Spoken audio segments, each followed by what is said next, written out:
tunruma chuan class 12 mathematics unit 1 nami functions kan enanga functions ba ka hian domain and range ti kha kan entel don ani masaberin function hi a definition and input taila function chu hian kan nei ta ni function let a and b be true non-empty sets non-empty set ruak lo pahnih kan nei ta example atian la taila Venn diagram mangin a le b a element hi 1 2 ni ta se b element hi 2 3 ni ta ang se a rule f which associates through its element x belongs to a x belongs to a chu enge 1 belong to a le 2 belong to 1 belongs to a le 2 belongs to a kan nei ta ni chuan a unique image denoted by fx of b b element hi fx tin denote ni chu mc chu true hi fx anga ngai tur tina lo ni ta ni true hi belongs to b near 3 po belongs to b alo ni ta ni ti hian function is a function from a to b tin kan nei ta a function chu a element to its element in the a element amalte te hian ani chu b element nen hian associate to tinalo ni ta ni associate to rule tinalo ni ta a chutini chuan enternan ti hian emite pan hi va associate to khalo alo ta ni rule engem ni mang khan enternan f of x is equal to x plus 1 ti hi kan rule ang khalo ni ta ang se chutini chuan xi a 1 kan man chuan f of 1 chu 1 plus 1 chu 2 ni xi a 2 kan man chuan xi a 2 ni leta 2 plus 1 chu 3 ni vele don chutini chuan 1 tan 2 tan 3 ti khan associate kha fa nei ta ni fa som pui kha anei ti na ni chu chuan hemi b ka hian en taila b a element tho hi image kan ti ta ni chuan a element tho hi pre image kan lo ti ta ni chu hian kan siak theia ta hian a element tho hi chu x kan ti ho khalo ni ta ni chu tiang bokin b element tho chu f of x kan ti khalo ni ta ni chuan f of x hi image of x ting kan nei thei ta a chu tiang bokin x hi f of x tan chuan a pre image of ni ve tu dar thlanga in n angin ngai tu taila a le b a hi ke ma ni taila b hi dar thlang ni tang se thiang kan fa in n ti na ni chu kan image ti na ni chu he hi chuan pre image chu le lampang he ti lampang hi pre image le lampang hi image lo ni ta ni chu ti ni chuan he chu pre image of fx ti hian in then lak ta ni a element tho hi x kan ti ho kha lo ni ta a b element tho hi fx kan ti ho kha lo ni ta ni chuan ta hian hei hi relation mangin definition kan nei vele ta ni relation manga definition hi tian siak vele taila dian definition kan nei vele ta ni a relation from a to b is a function a relation from a to b relation chu kan threto a relation chu heting te pui relation chu ni thota ni a cross a subset tho song kha relation kan ti khalo ta ni relation chu eng ti khuna nge function ni kan ti chuan every element of a is related to b a element hian b mi va relate pui anei khan function kan ti chulo ni ta ni example dang ti hian petaila Venn diagram mangbok hian en le taila 1 2 3 4 1 2 3 ti hian ni ta ang se 1 le 1 2 le 2 3 le 3 ti hian mapping alo om ta ni chita chuan heta chuan relation a chuan a element tur chu 1 1 2 2 3 3 relation a element tur chu 1 le 1 hi a in relate 2 le 2 in relate 3 le 3 in relate bangin hei hi kan lo nei ta ni hei chu relation ni ma se function ni ve ta lo ni function ni lo na chen chu eng ni ta function ni lo na chen chu rule hemi zo ka tang hin en taila to its element x belongs to a x belongs to a ami eng po hian fx of b ami unique image nei tu ni unique element enge motak vazom pui kha anei tur ni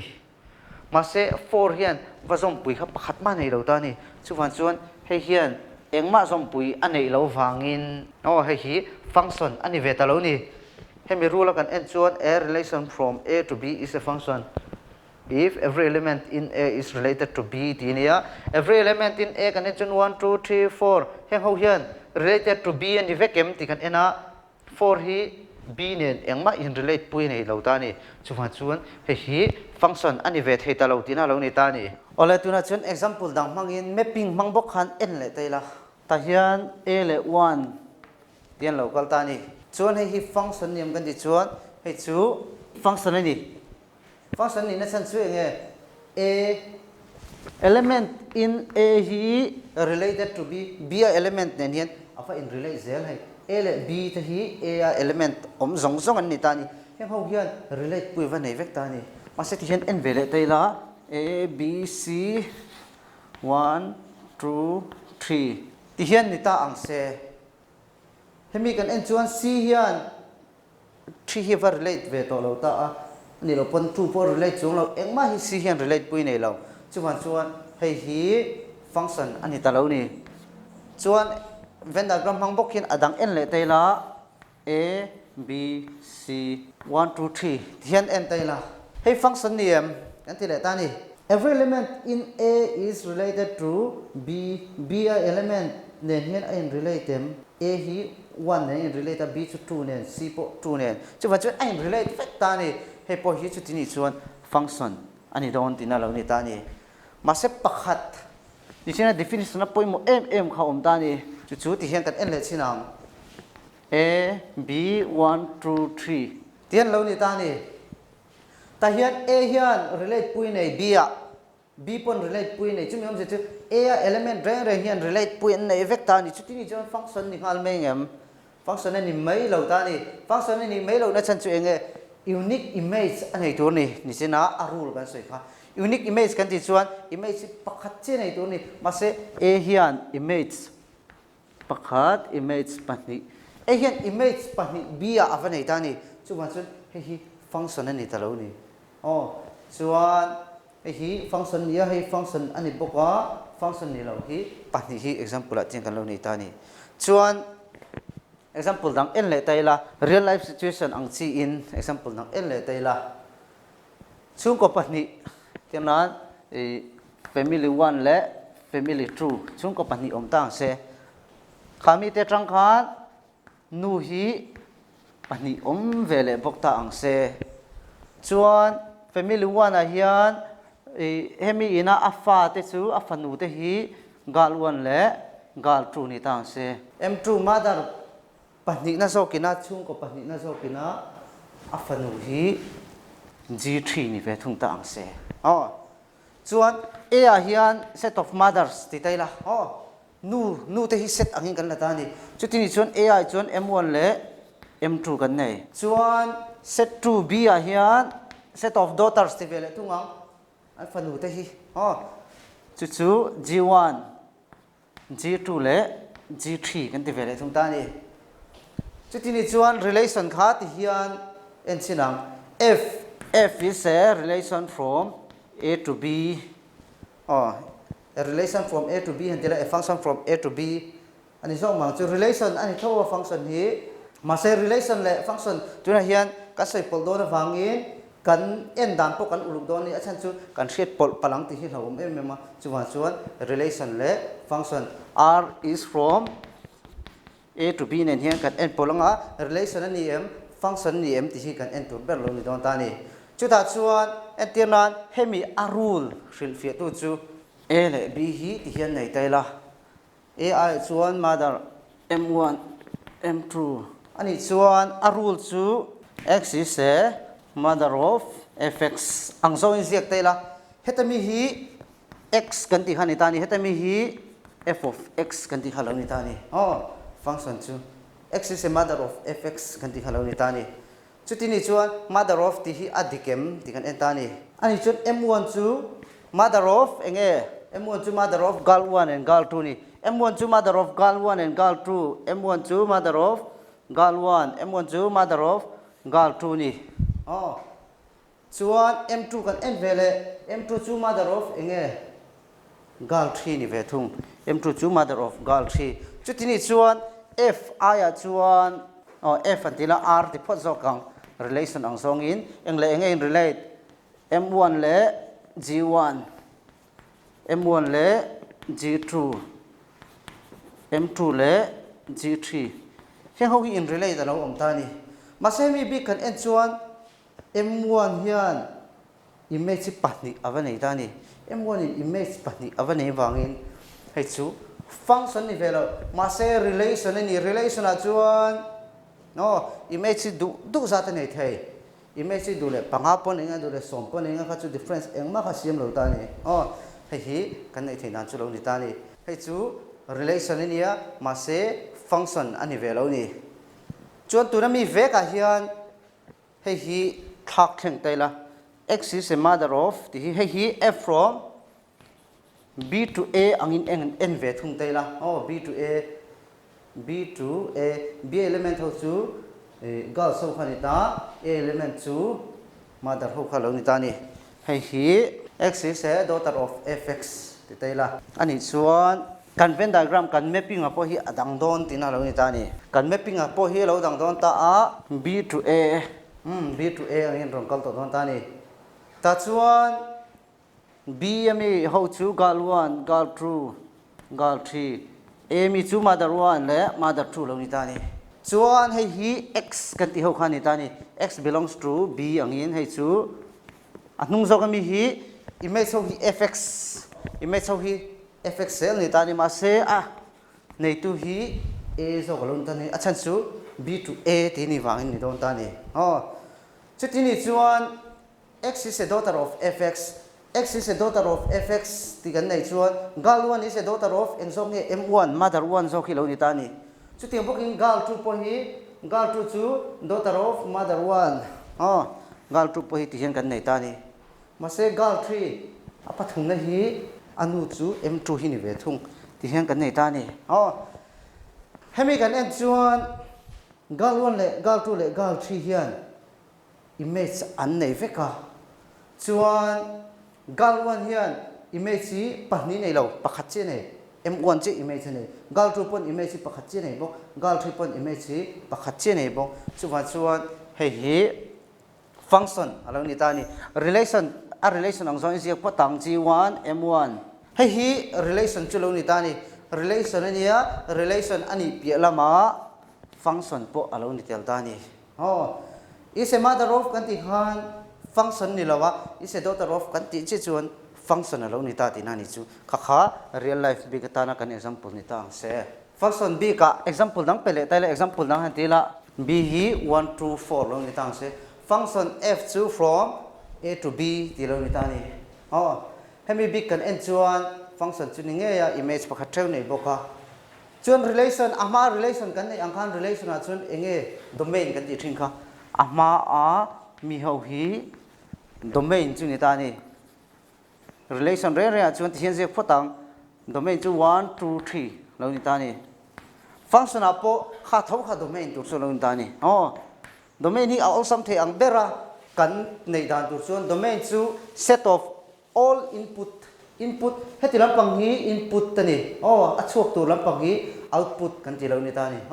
order pair a khan zoki input amas zoki input ania input awangin output kharon om don ta ni chi chuan Venn diagram a bok 1 2 3 1 2 4 1 le 1 2 le 2 3 le 4 heti lampang hi input kan ti chu lo ni ta le lampang hi output chu ni ve thung ta ni heti hian kan lo ni ta ni domain re nga chuan kan hriat tur chu function bi ga chuan 1 2 3 hen engma hi chuang thiang lo ni chuang entenan heta hian 4 om zeu ta se 4 hi a chuan function ani lo pha ta ni chuan 4 hi a chuang thiang lo ti hian ani don ti na lo ni ta ni si chuan domain re chu a nen hian ain ang hal zel don hei hi relation nena danglam na chu ni ve thung ta ni relation a ve thung chuan example atian petaila 1 2 3 4 1 2 4 ni ta se he ho tian in relate ta ang se ta chuan relation bi ga chuan domain 1 2 3 ani ma se a nen hian a in ang ve lo ni relation b ka chuan ma se function b ka chuan a nen hian a in ang zel domain kan ti kha kha kha kan lo chin chi lenga chuan codomain chu relation ami ang tho khan atnung lampang zo ami hi codomain chu ani hal mai ta ni atnung zo ka chu ka piang hi codomain chu ni ta a chuan range kan en vele don ani range po hi relation ang tho khan a output tho hi range kan ti chu lo ni don ta heta mi tan chu heta tan chuan output a 1 2 4 kan nei 1 2 4 te hi range kan ti chu lo ni don ta ni heta po hian 1 2 4 hi range range of a function kan ti chu lo ni ta range kan ti hian set soina ha lo ni ta a chuan answer a chuak thei ang ni chu entenan f of x is equal to x plus 1 ti nei tai la heta x hi domain kan ti chu lo ni ta ni domain kan ti chu lo ni ta a chuan he tatanga a value kan mu chhuah hi range kan ti ho mi kha lo ni don ta ni xi man thei zong zong hi domain chu ni mai x plus 1 a value kan mu chhuah zong zong kha ho zong zong nei tu set a kha range kan ti chu lo ni vele don thung ta ni example a tian pele tai la f of xi chuan 1 by x ti hi lo nei ta angila ta hian enge range enge domain real number a en tai la function chu real number a lo ni ta ang se enge range enge domain ni ta ang ti lo ni ta ni domain kan ti chuan xi man thei song song kha tro chuan ma se domain kan ti chuan output a pe chok tu ni domain chu input lampang kan ti kha ma se kha kan output a pe chok tu ni ma se entirna ti hian mang tai la f of 0 mang tai la f of 0 ni chun 1 by 0 hai chu 1 by 0 chu is 1 by 0 chu undefined talo ni ta ni infinity kan ting chi khalo ni ta ni undefined chu miam ji chu xi a 0 kan man chuan f of x hi domain kan ti mi khalo ni ta ni hi range kan ti mi hi input ani fx output khalo ni ta ni chu infinity undefined ta chu don ta ni chu ti ni chuan input a x is equal to 0 kan man chuan output kan nei don lo ti na lo ni ta ni chu man chuan x is equal to 0 ti hi chu domain a tel don lo ti na lo ni ta ni kan thi thiamang tro x is equal to 0 chu domain a tel thei don lo ti na lo ni ta ti hian zia kang when x is equal to 0 xi a 0 lo ni ta se f of 0 chu 1 by 0 ni nga which is undefined tani ma se 0 ni lo hi mang tai la eng number po mang tai la real number chuk ngei don entianan 1 by 21 f of 21 ni tang se 1 by 21 chuk don tin hani mai chu real number tho 0 something chuk don chuan chu tiam bokin f of 1 by 9 te mang ta angila ani chuan 1 by hetami kan puta 1 by 9 kan put kan man chuan 1 by xi a 1 by 9 chu 9 na chuk don tin ala ta ni ka tin zel khat eng po xi a mang tai la real number kha chuak vek to don tin ala ni ta ni chu ti ni chuan domain I a chuan domain of f2 real number zong except 0 tel lovin tin ala ni ta ni real number zong ma se 0 tel lovin tin ala ni ta ni chuan arrange kan ti chuan heta chhuah hemi chhuah ka hi alo ni ta ni heta hian 0 chuk them 1 by x hian 0 equal them ti kan en vele ta ni 1 by x hian 0 equal thengem 0 equal thei huna omangem 1 by x in 0 equal to chuan omji chuan ai chu 1 by 0 is equal to x angin kaltir don tai le undefined ni don ai chu heta tang chuan thil thei lo ni 1 by x hian 0 equal na chance anei lo ta ni achung lampang 1 ani to phot chuan anoi hi eng number po ni se 0 chuk thei lo chu wa chuan range cha chuan 0 hi chu na chan som don lo tin ani chu 0 kan minus e pop thei 0 tel lovin tin an lo ta ni ma se real number eng po hi chuk thei entina 21 hu chu du tai la 21 hu chu du tai la ni chuan f of xi a 21 chuk turin a thengem f of x chu 1 by x ani 1 by x to 21 chimiam je chu 1 by x to 21 ni chuan xi chuan ngei niang 1 by 21 xi 1 by 21 kan mani ta hian 21 kan mu chuak thei ti na chu tin chi chuan number dang po ham mu chu tum te la kan mu chuak thei ve ka chu wan chu range cha chuan real number eng po ma se 0 tel lovin hi range kan nei tur chu lo ni ve ta ni ti khan hi domain na chuan real number range cha chuan real number except 0 range cha po real number except 0 lo ni ta a chuan domain le range te hi ain ang don tina lo ni ta pokani tuna chuan example dang kat en lenga hi in textbook mi kha ania find the domain and range of the real function ti hian domain le range zon chu turin kan nei ta real function is one function from r to r tina khalon tan f from r to r tina khalon ni ta a real function ti kan nei ya real function nia chu ta chuan fx x square by 1 plus x square hemi tang hian range le domain kan son chu lo ngai don ta ni ama sain domain solution a hian domain zok kan en don sinang domain zok en ting kan en sinang x xi man thei hi kan zong don kan ti kha output tur chu hi ni ta ni hi number pa ngai chuak tur si in xi hin hi kan man thei ang chimi om je chu xi man thei 1 kan mang thei 1 kan man chuan 1 square by 1 plus 1 square hi chu 1 by 2 chuk don aman thei ho kan chu don chu in atam don tu ka chu wan chun aman thei atanga en lo man thei lo wa mem ti kha kan en don ta ni real number atangin achan chu function hi real function ti ni wangin real number atangin chumi tur chuan chungle hnuai nei numerator le denominator nei re ren chu a hnuai zo khi 0 ani in undefined ta chu don theihna ti hian ni ta se x square by 0 ni ta se hi chu undefined khalo ni ta ni chuti ni chon a hnuai zo 0 ni hian fx and value nei don lo xi engemu kan mana 0 chu thei chuan range kha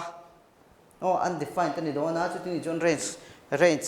fx sami tur kha engma nei thei kan nei don lo dina lo ta ni output khawm don lo dina lo ni ta a chumi chu kan en sin don ta ni f of x swing ti khuna nge define ta ni lo a hnuai hi 0 ni huna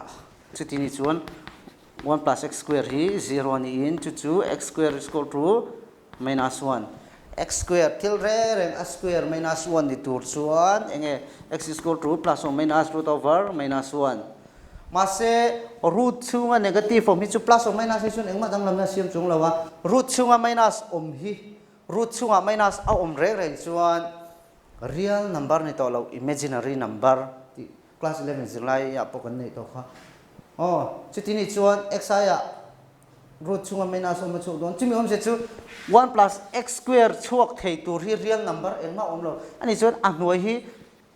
real number eng po xi ya mang taila real number eng po xi ya mang taila a hnuai hi 0 ni na chan sa om lo tina ni chu wan chu real number kha du kan mang thei tina lo ta ni kan the thiamang taro chan chu real number du mang taila a hnuai hi 0 ni don chung lo 0 ni chung lo chuan real number apung pu ya tang hian real number chok don chuan real number eng po kan mang thei tina lo ni don ta ni ti hian sek tamai tela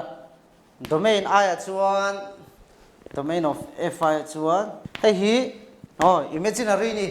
chuti ni chuan real ni si lo chuan domain a ya chuan real number eng po kan mang thei tina lo ni ta a ani chuan domain of f a ya chuan real number kan nei tina lo ni ta ni domain of f a chuan real number eng po kan mang thei tina lo ni ta ni tuna chuan range so kan en vele don ta ni range kan en don chuan f of x hi y trap ang in siak tela let y is equal to f of x y I chuan f of x kan ti ta ni chutni chuan y chuan enge equal ang f of x chuan x square by 1 plus x square equal eta tang kan nei thei chu y plus y x square is equal to x square tin kan nei a hi ni chuan y x square minus x square is equal to minus y square komona kan la a y minus 1 is equal to minus y tin kan lo nei ta ni ta tang kan nei tur chu x square chu minus y by y minus 1 minus y by y minus 1 tin kan lo nei don ta ni chuan implies hai chu x square a chu minus y hi y ang isiak sok tela y by ani chuan a chung sign ni kan thak chuan noi sign po hi thak tur 1 minus y heta tang kan nei tur chu x top a ya chuan root over y by 1 minus y hai hi plus or minus hi kan nei tring kha ni amai ro chu tuna chuan a value tak tak mu chu hi kan tum lowa heta tang hian real number chu kem ti hi kan mamo ber ni real number imaginary nge real ti song kha eng hong man theng ti song kan mamo wangin plus or minus hi a then chu ren sik tel ngai lowa ji tel kher kher ngai lem lo x square changa x kan chen chen ti kan lo ta ni chuan domain chu kan nei to range si se chuan hi y ti na lo ni ta ni domain a chuan real number eng po chok thei kan ti x to define ta ni to ti na ni chu ma se y range si range a hian enge kan man thei ti kha kan hriat vele ngai ta ni chuan chuan range a hian enge kan man thei ti hre tur chuan x hian value pa ngai a nei hun kha kan en don ta ni chuti ni chuan a noi hi 0 ni in 1 minus y hi 0 ni ta ang se root over y by 0 ni nga a noi 0 ni chuan undefined ta ni don chuan chuan a noi hi 0 ani chuan a noi hi 0 ani chuan x hi undefined ta ni don ta ni chuan chuan range kha ani thei lo tin ani chu domain a tan ve thung chuan domain a tan khan y value f of x hian value pa ngai nei hun kha kan enta a range a ve thung chuan x top hian value pa ngai a nei thei hun kha kan check ve thung ta ni chulai chu range le domain nak lam na chu lo ni ta ni tini chuan clearly x is not defined when enghuna nge a hnuai hi 0 ani in x hi undefined ta ni 1 minus y hi 0 chumi amse chu y hi 1 ani in amse chun y a chuan 1 kan mang thei lo tin ani chuni phot ta ni ta hian real number except 1 chuni don phot 1 hi kan mang thei don lo 1 hi kan mang thei don lo 1 kan man chuan a hnoi 0 chu don wangin x hi undefined ta ni don chuan chuan range a hian 1 tel don lo real number a hian eng dang nge tel thei lo dang ti kha kan en le ngai don ta ni chuan xi kan nei kha xi chuan root over y by 1 minus y root over y by 1 minus y ti kha xi kan nei kha ni ta ni chuti ni chuan x hi eng huna nge define ta ni ang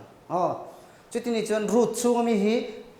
hi real function ni wangin define ta ni hun tur cha hi real number ani hun real number eng ti ka nge root chu mi thil in divide re hi eng ti ka nge real number ni turin eng ti nge chan som a chung le hnuai hi kan en ta ni a chung positive ni ta se a hnuai negative ni ta ang se nge chuk don positive le negative kan divide chuan negative a chuk don negative ni chuan hi chu imaginary ti na lo ni ta ni chu tiang bokin a chung zok hi negative ni se a hnuai hi positive ni ta ang se negative a chuk don chu ti ni chuan hei chu imaginary tho real kha chuk don lo ti na lo ni ta ni chu ma chuan real chuk tur chuan positive le positive a chung le hnuai positive ani in ani lo pon a chung le hnuai negative ve ve ani in ti hian root chunga hian positive a chuk thei don ti na lo ni ta ni chuti ni chuan kan condition nei tur chu a chung le hnuai hi positive ani ve ve in ani lo pon chung le hnuai hi negative ani ve ve in chu kan en tur chu lo ni ta ni x is defined only when eng ti khuna nge chu a chung hi greater than or equal to 0 ani a and a hnuai po hi greater than or equal to 0 ani in a chung hi positive ani a hnuai po positive ani in or condition dang om le chu a chung hi negative ani a and a hnuai hi 1 minus y a hnuai zok hi negative ani bokin he kan condition nei tur chu lo ni ta ni ma se hemi a hian ta hian y is greater than or equal to 0 y in 0 equal ta se ti kan nei to heta po y in 0 equal ta se ti hi da non khera ngai lo ka kha chu kan du lo khain hata tian da non kher lo te la hemi mang hian en ve le te la y 1 minus y is greater than or equal to 0 ti hian 1 minus y is equal to 0 ti atelani or equal to telavangin ma se hemi tang kan nei chu y hian y is equal to 1 ti kan nei thei y is equal to 1 ti condition kan nei tel thei ma se y hian eng ti ka ma 1 y hian eng ti ka ma 1 a equal thei lo wan ti khan ni china khan e kan chaw vek to kha ni china kan ne khan y is equal to 1 ti kha a man thei lo y is equal to 1 ti kha man thei lo ni ti kha kan nei to chuan ta hian greater than or equal to 0 ti mang kher lo in 1 minus y is greater than 0 ti hi kan mang mai ta ni chuan hemi big chu class 11 zirlai inequations ho kan chaw tang khan khami kan chaw dang kha kan la thiam chun hei chu kan la thiam tur ngai te la heti ni chuan e kan ne yang y is greater than or equal to 0 and hei chu